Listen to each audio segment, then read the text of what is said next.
ಎಲ್ಲರಿಗೂ ನಮಸ್ಕಾರ. ಇಂದಿನಿಂದ 18 ವರ್ಷಗಳು ಮಹಾ ಅದೃಷ್ಟ. 6 ರಾಶಿಯವರಿಗೆ ಶುಕ್ರ ದೆಸೆ, ಭಾರಿ ದುಡ್ಡಿನ ಆಗಮನ. ಹಾಗಾದರೆ ಅಂತಹ ಅದೃಷ್ಟವಂತ ರಾಶಿಗಳು ಯಾವುವು ಅಂತ ನೋಡೋಣ ಬನ್ನಿ. ಅದಕ್ಕೂ ಮುನ್ನ ನೀವು ಮಹಾಶಿವನ ಭಕ್ತರಾಗಿದ್ದರೆ ವಿಡಿಯೋಗೆ ಲೈಕ್ ಮಾಡಿ. ಹಾಗೆ ನೀವಿನ್ನೂ ನಮ್ಮ ಜ್ಯೋತಿಷ್ಯ ದರ್ಶನ ಚಾನಲ್ಗೆ ಸಬ್ಸ್ಕ್ರೈಬ್ ಆಗಿಲ್ಲ ಅಂದರೆ ಈಗಲೇ ಸಬ್ಸ್ಕ್ರೈಬ್ ಮಾಡಿ. ಹಾಗೆ ಪಕ್ಕದಲ್ಲಿ ಬರೋ ಬೆಲ್ ಐಕಾನನ್ನು ಕ್ಲಿಕ್ ಮಾಡಿ. ನಿಮ್ಮ ಸಮಸ್ಯೆಗಳಾದಂತಹ ಸತಿಪತಿ ಕಲಹ, ಪ್ರೀತಿಯಲ್ಲಿ ಮೋಸ, ಭೂಮಿ ವಿಚಾರ, ಕೋರ್ಟ್ ಕೇಸ್, ವ್ಯಾಪಾರ, ಹಣಕಾಸಿನ ತೊಂದರೆ, ಸಾಲಬಾಧೆ, ಸ್ತ್ರೀಯರು, ಗುಪ್ತ ಸಮಸ್ಯೆ, ಹೀಗೆ ಹಲವಾರು ಸಮಸ್ಯೆಗಳಿಗೆ ಶಾಶ್ವತ ಪರಿಹಾರ ಮಾಡಿಕೊಡುತ್ತಾರೆ. ಡಿಸ್ಪ್ಲೇ ಮೇಲೆ ಕಾಣುವ ಗುರೂಜಿ ನಂಬರ್ಗೆ ಒಮ್ಮೆ ಕರೆ ಮಾಡಿ. ಇಂದು ನಿಮ್ಮ ಮನಸ್ಸು ಸಂತೋಷದಿಂದ ಕೂಡಿರುತ್ತದೆ. ನಿಮ್ಮ ಮಕ್ಕಳಿಂದ ನೀವು ಕೆಲವು ಒಳ್ಳೆಯ ಸುದ್ದಿಗಳನ್ನು ಪಡೆಯಬಹುದು. ಕುಟುಂಬದಲ್ಲಿ ಶಾಂತಿಯನ್ನು ಕಾಪಾಡಿಕೊಳ್ಳಲು ಪ್ರಯತ್ನಿಸಿ. ವ್ಯಾಪಾರ ಸುಧಾರಿಸಲಿದೆ. ಸ್ನೇಹಿತರ ಸಹಾಯದಿಂದ ಆದಾಯದ ಮೂಲವನ್ನು ರಚಿಸಬಹುದು. ನೀವು ಕೆಲವು ಹಳೆಯ ಸ್ನೇಹಿತರನ್ನು ಭೇಟಿ ಮಾಡಬಹುದು. ರುಚಿಕರವಾದ ಆಹಾರದಲ್ಲಿ ಆಸಕ್ತಿ ಹೆಚ್ಚಾಗುತ್ತದೆ. ಶೈಕ್ಷಣಿಕ ಕೆಲಸದಲ್ಲಿ ಅಡೆತಡೆಗಳು ಉಂಟಾಗಬಹುದು. ನೀವು ನಿಮ್ಮ ತಾಯಿಯಿಂದ ಹಣವನ್ನು ಪಡೆಯಬಹುದು. ನೀವು ಸ್ನೇಹಿತರಿಂದ ಬೆಂಬಲವನ್ನು ಪಡೆಯುತ್ತೀರಾ. ಆತ್ಮವಿಶ್ವಾಸ ಹೆಚ್ಚಾಗುತ್ತದೆ. ಖರ್ಚುಗಳು ಅಧಿಕವಾಗಿರಬಹುದು. ಮಾನಸಿಕ ಚಿಂತೆಗಳಿಂದ ಬಳಲುವಿರಿ. ಕೆಲಸದ ಸ್ಥಳದಲ್ಲಿ ತೊಂದರೆಗಳುಂಟಾಗಬಹುದು. ಕಠಿಣ ಪರಿಶ್ರಮ ಇರುತ್ತದೆ. ಆರೋಗ್ಯ ಸಮಸ್ಯೆಗಳಿಂದ ಮುಕ್ತಿ ಪಡೆಯುತ್ತೀರಾ. ಸ್ನೇಹಿತರನ್ನ ಭೇಟಿ ಮಾಡುವಿರಿ. ಇಂದು ಕುಟುಂಬ ಜೀವನ ಸಂತೋಷದಿಂದ ಕೂಡಿರುತ್ತದೆ. ನಿಮ್ಮ ಕೆಲಸದಲ್ಲಿ ನೀವು ಅಧಿಕಾರಿಗಳಿಂದ ಬೆಂಬಲವನ್ನು ಪಡೆಯುತ್ತೀರಾ, ಆದರೆ ಹೆಚ್ಚು ಕಠಿಣ ಕೆಲಸವಿರುತ್ತದೆ. ನಿಮ್ಮ ಆರೋಗ್ಯದ ಬಗ್ಗೆ ಜಾಗರೂಕರಾಗಿರಿ. ಸಂಗ್ರಹವಾದ ಸಂಪತ್ತು ಕಡಿಮೆಯಾಗಬಹುದು.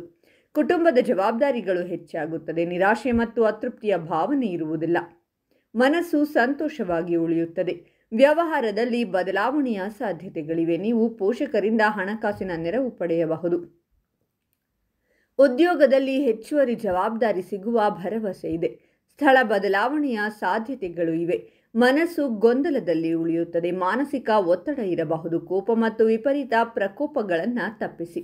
ಉದ್ಯೋಗಸ್ಥರ ಕೆಲವು ಆಸೆಗಳು ಇಂದು ಈಡೇರಲಿವೆ. ನಿಮಗೆ ಹಿರಿಯ ಅಧಿಕಾರಿಗಳ ಸಂಪೂರ್ಣ ಬೆಂಬಲ ಸಿಗಲಿದೆ. ಉದ್ಯಮಿಗಳು ಇಂದು ತಮ್ಮ ಅನಗತ್ಯ ವೆಚ್ಚಗಳನ್ನು ನಿಯಂತ್ರಿಸಬೇಕು. ಇಲ್ಲದಿದ್ದರೆ ಹಣಕಾಸಿನ ತೊಂದರೆಗಳನ್ನು ಎದುರಿಸಬೇಕಾಗಬಹುದು.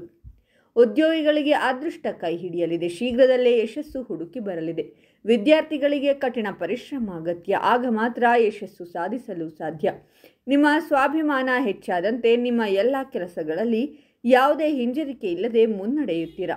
ನಿಮ್ಮ ಒಳ್ಳೆಯ ಕಾರ್ಯಗಳಿಗೆ ಉನ್ನತ ಸ್ಥಾನ ಸಿಗಲಿದೆ. ಉದ್ಯೋಗಿಗಳು ಕಚೇರಿಯಲ್ಲಿ ಹರಟೆ ಹೊಡೆಯುತ್ತಾ ಹೆಚ್ಚು ಸಮಯ ವ್ಯರ್ಥ ಮಾಡಬೇಡಿ. ನಿಮ್ಮ ಮನಸ್ಸಿನಲ್ಲಿರುವ ಸಮಸ್ಯೆಗಳ ಬಗ್ಗೆ ನಿಮ್ಮ ಕುಟುಂಬ ಸದಸ್ಯರೊಂದಿಗೆ ಮುಕ್ತವಾಗಿ ಮಾತನಾಡಿ. ನಿಮ್ಮ ಮಕ್ಕಳಿಗೆ ಕೆಲವು ಜವಾಬ್ದಾರಿಗಳನ್ನು ತಿಳಿಸಿಕೊಡುವ ಅವಕಾಶ ನಿಮಗೆ ಬರಲಿದೆ. ನಿಮಗೆ ಆರ್ಥಿಕ ಲಾಭವಿದೆ. ಮಕ್ಕಳಿಂದ ಸಿಹಿ ಸುದ್ದಿ ಸಿಗಲಿದೆ. ಮನೆಯ ಹಿರಿಯರೊಂದಿಗೆ ತಾಳ್ಮೆಯಿಂದ ಮಾತನಾಡಿ. ಹಾಗಾದರೆ ಇಷ್ಟೆಲ್ಲ ಅದೃಷ್ಟ ಫಲಗಳನ್ನು ಪಡೆಯುತ್ತಿರುವ ರಾಶಿಗಳು ಯಾವುವೆಂದರೆ ಮಿಥುನ ರಾಶಿ, ಕನ್ಯಾ ರಾಶಿ, ವೃಶ್ಚಿಕ ರಾಶಿ, ಧನಸ್ಸು ರಾಶಿ, ಕುಂಭರಾಶಿ ಮತ್ತು ಮೀನ ರಾಶಿ. ಇವುಗಳಲ್ಲಿ ನಿಮ್ಮ ರಾಶಿ ಇದ್ದರೂ ಇಲ್ಲದಿದ್ದರೂ ಓಂ ಮಹಾಶಿವಾಯ ನಮಃ ಅಂತ ಕಾಮೆಂಟ್ ಮಾಡಿ. ಈ ವಿಡಿಯೋವನ್ನು ಲೈಕ್ ಮಾಡಿ ಮತ್ತು ಎಲ್ಲರಿಗೂ ಶೇರ್ ಮಾಡಿ.